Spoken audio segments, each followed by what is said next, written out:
Nasib dua anggota Brimob Polri Kompol Kosmas Kajukae dan Bribka Rohmat dipastikan akan berhadapan dengan hukum. Keduanya mendapat sanksi usai sidang kode etik Polri karena menyebabkan seorang driver ojol Afan Kurniawan meninggal dunia dalam aksi unjuk rasa 28 Agustus 2005 lalu. Kompol Kosmas dipecat dari Polri sedangkan Bribka Rohmat kena demosi 7 tahun. Namun nasib keduanya di Polri tidak berhenti sampai di situ. Menteri Koordinator Bidang Hukum, HAM, Imigrasi dan Permasyarakatan Menko Kumham Imipas, Yusril Issa Mahendra memastikan mereka akan disidang di persidangan pidana. Yusril menyebut keputusan ini sudah diambil oleh Polri dan sudah dilaporkan dalam rapat tingkat Menteri di Kemenko Kumhas, Imipas bersama Wakapolri Komjen Dedi Prasetyo. Keduanya akan didakwa sebagai pelaku tindak pidana.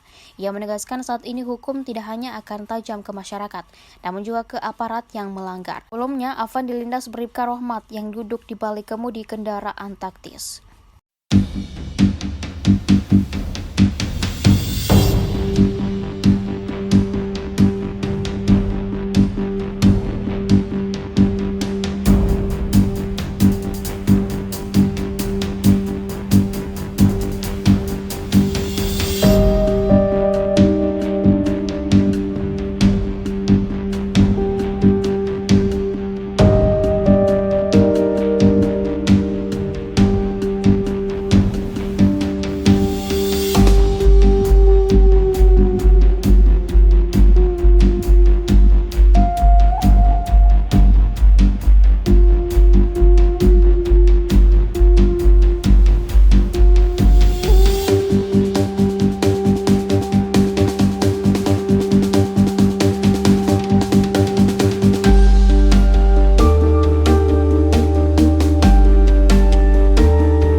Bahwa terhadap dua orang yang tidak profesional itu akan dilanjutkan ke persidangan di peradilan umum, akan didakwa sebagai pelaku tindak pidana. Jadi masyarakat harus mengetahui perkembangan ini, bahwa pemerintah tidak saja mengambil langkah hukum yang tegas kepada warga masyarakat yang bersalah, tapi pemerintah juga mengambil satu langkah hukum yang tegas terhadap aparatur penegak hukum yang melakukan kesalahan di lapangan.